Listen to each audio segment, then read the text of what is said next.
emptying that which is not mine, emptying the fears, emptying the concerns, emptying the conversations, you know. And yeah, I mean, most input, I guess, maybe this sounds stupid, but all day long we're listening to radio, TV, whatever. We're listening to people next door. We're listening to people that we're staying with. It's not, most of it is never our thoughts. That's right. Yeah. That's why I need to empty it. It's not mine. I can start trying to do analysis on that which is not mine. So I really suggest to people that are going to therapy, empty yourself first. Otherwise, the therapist is going to have to do a lot of work just to find you. Yeah, I think sometimes too people will feel like they're shy to do it, even if nobody's around, because it is kind of new. Absolutely. So that probably has to do with trusting themselves. Trusting themselves. I mean, I was absolutely. And you can imagine when I began this, I knew no one doing anything like this. I couldn't read anyone. Yeah, the most I could find was the old theosophists who were, talking about Om. But that was as deep as I could find. But my body was saying, you need to empty this emotion. The psychological emotion. And those were the days we were doing primal therapy and all that. And a lot of us were hurting ourselves, And I don't think that sound is that we're wanting to use sound to hurt ourselves, And so as soon, go on. No, go ahead. No, finish. Go ahead. Well, as soon as anything starts feeling uncomfortable, especially with the voice, it means that I'm either trying to sound too loud, too hard, force something. It's not about the volume. And it's not about going where we don't want to go. We're trying to listen to where we are and what wants to come next. So it takes a while. I mean, that's why I teach this. That's why I wrote a book, this is my second or third book on it. I mean, I don't think that it's easy. There's all these things like that person was, we've all got that. We've all got that character. What are people going to think? I'm going to disturb. I used to put pillows up to my face to sound because I lived, a large part of my life, I lived in apartments and the window would be right next to someone else's window and it'd be summertime. Mm-hmm. And I would just put a pillow on and put loud rock and roll music on and sound, But you're putting music on, but you're trying to get stuff out of you. That's kind of... Yeah, but I put music on just to be able for my neighbors, which are right next door to me. Okay, yeah. I just didn't think it might interfere with what you were trying to do. No, I mean, I had a mission. I knew what I needed to sound, I needed to sound my fears. I needed to sound my frustrations. I needed to sound my worries. And then as I'm sounding that, though, I'm not wanting to go into indulging. I'm wanting to be able to listen and then bring myself back into my hum again, into a place of one tone or soothing. So it's not the primal therapy we were doing decades ago, So it's not, I'm not using sound to hurt myself, And that's an important piece because I have a feeling that we're recirculating again back into that kind of thinking. And, I feel like I'm not good enough yet. I'm just not good enough yet. And it's like, oof, that's where I have to drop all that and know, through all kinds of ways that I'm using sound to remember that I'm absolutely good enough. I'm absolutely deserving to have peace in my heart, to have my nervous system relaxed.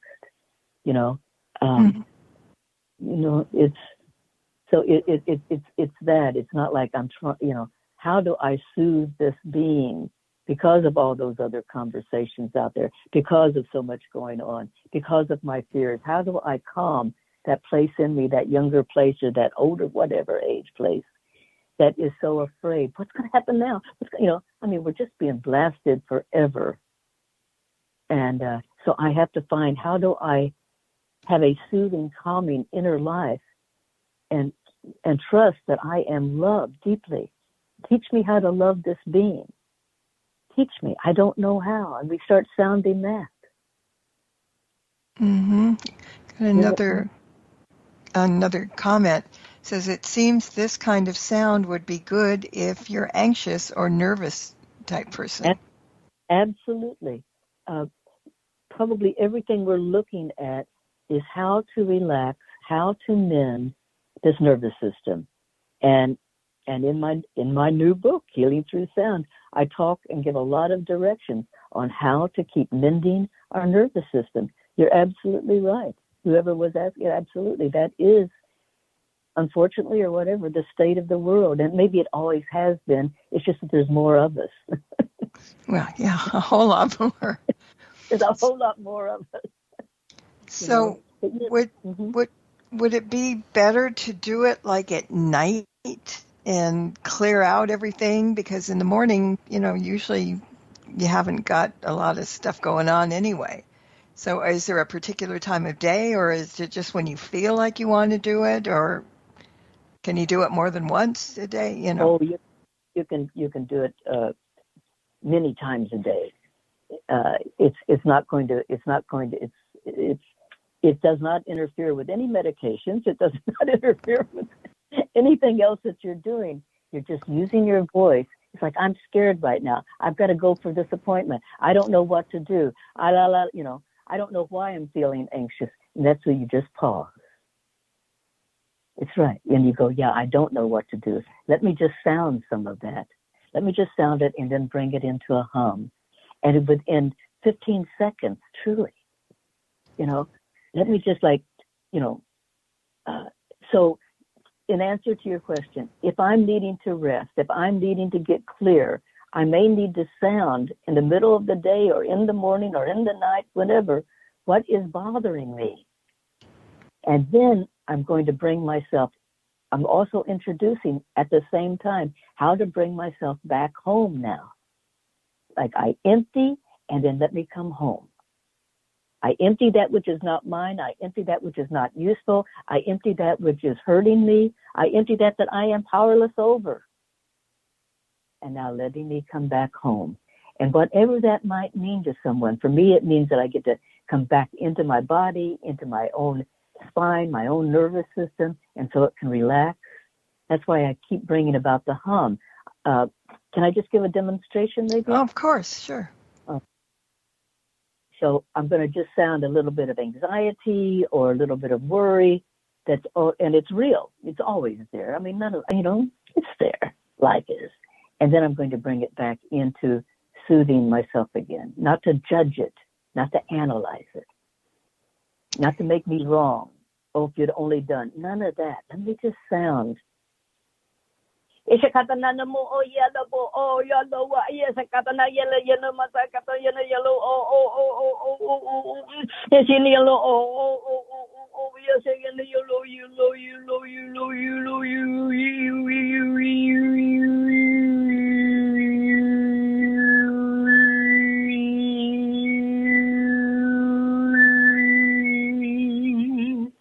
So you find, you sound what is there, and then you start saying, come on home, come on home. And it's like putting a curve. We are a spiraling being, like putting a curve on there to hook in, to bring me back into that tone. I don't know if that makes sense on the radio here. Good. It does. Good. Yeah. And go ahead. And it's an ancient form.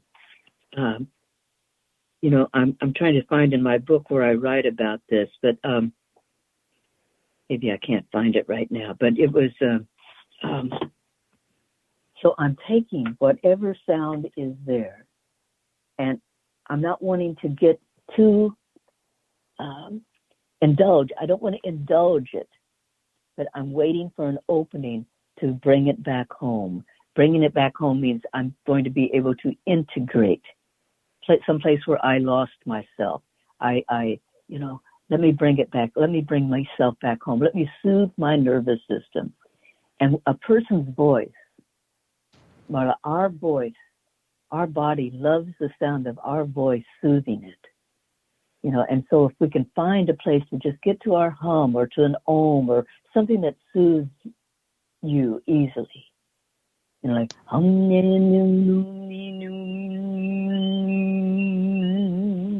hum. And as I'm doing that, I've got my hand at my throat, just slightly coming down into my upper chest and my heart area. So I just touch myself in that way, bringing into my nervous system the soothing. And so we start being in our own laboratory. I don't know what is going to take place by doing it. So I get to stay a student of the sound. It was funny. Kathy said it reminds me of the Mongolian throat singing. Sure. I think that's where a lot of us young ones in our 60s, in the 1960s, that was our first hearing of these old Tibetans and these Mongolians. You're like, oh, they were giving us permission. They were opening that memory up in us. Right. Yeah, exactly. And also somebody mentioned about that you were hitting high frequencies, which was wow, Mm-hmm. Yeah.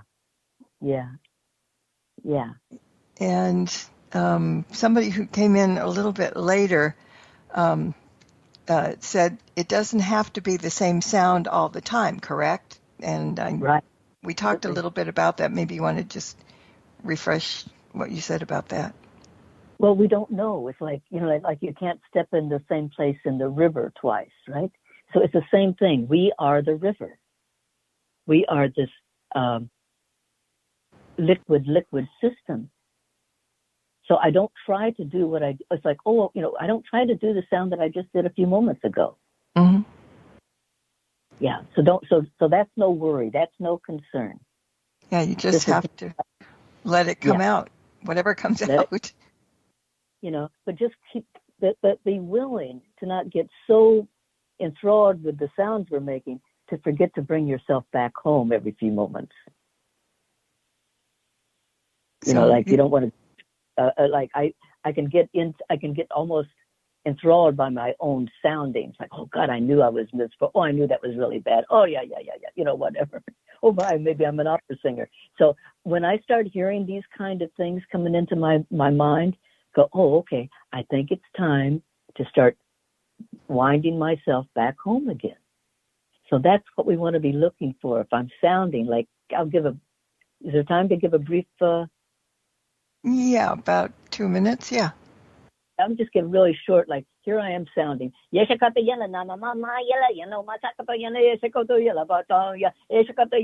all of a sudden I start thinking about something else, like, or I get impressed with my own sounding, or I start thinking, God, I wonder what I'm going to have for dinner. Whatever it might be, or what do they think about that? I want to pay attention to where is my head going. That's my cue. I'm going to use that as my cue. I think it's time to put a curve here and come back home.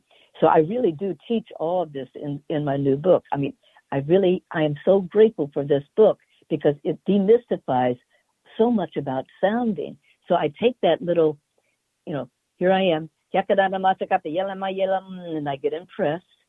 And right there I go, okay. And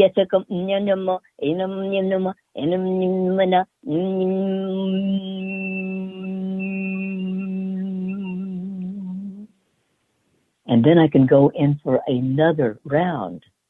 But let me finish a layer. So I'm trying to learn how to listen to a layer of expression that wants to be expressed in my body.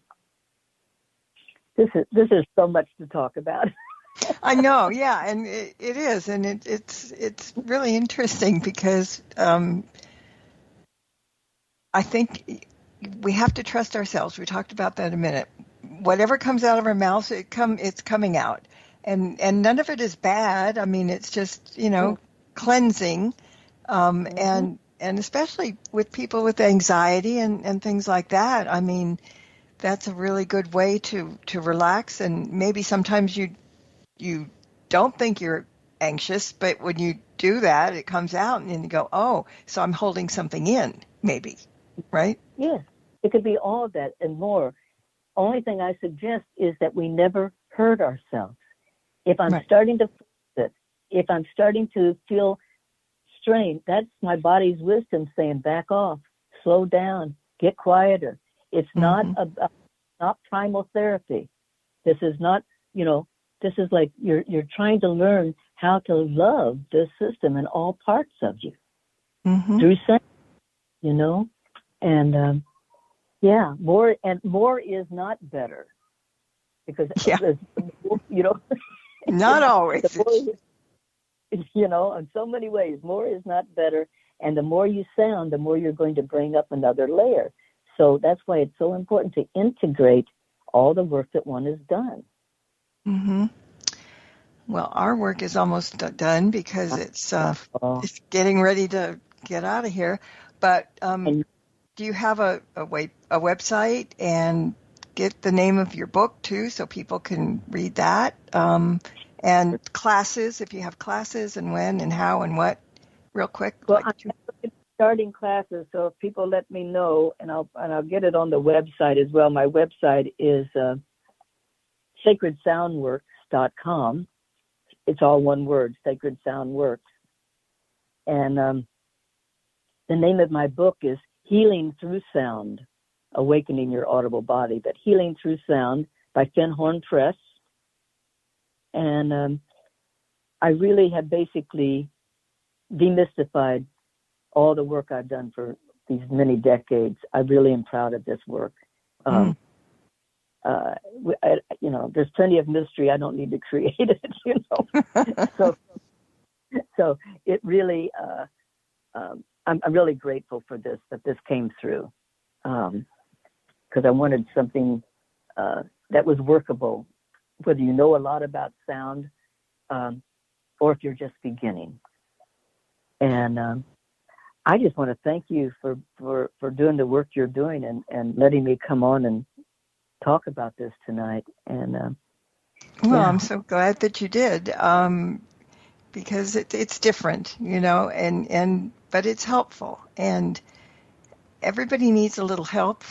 We all do, and sometimes this is self-help, but you have the book to go by. And so if anybody is curious about you or the book or your classes and everything, just go to the website. That's probably where they should land and take it from there. Yeah, and I'm also very easily to reach on an email address. I'm very easy to reach, and because I teach a lot, and I don't always put everything, I have to admit, onto my website. Real quick, give me the email address. Yeah, Vickie Dodd @gmail.com. So it's pretty simple. Okay, we got to go. We're going to get kicked out. So thank you. We'll get back to you. And thanks for listening. And until next time, blessed be, and merry meet again.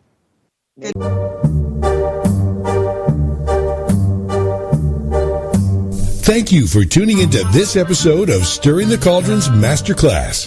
Please join us at the same time for another great class and more cauldron stirring. Any rebroadcast or other use of this program without explicit permission is strictly prohibited. Copyright 2024. The Holiday Weasel by Kevin MacLeod is licensed through Incompetent.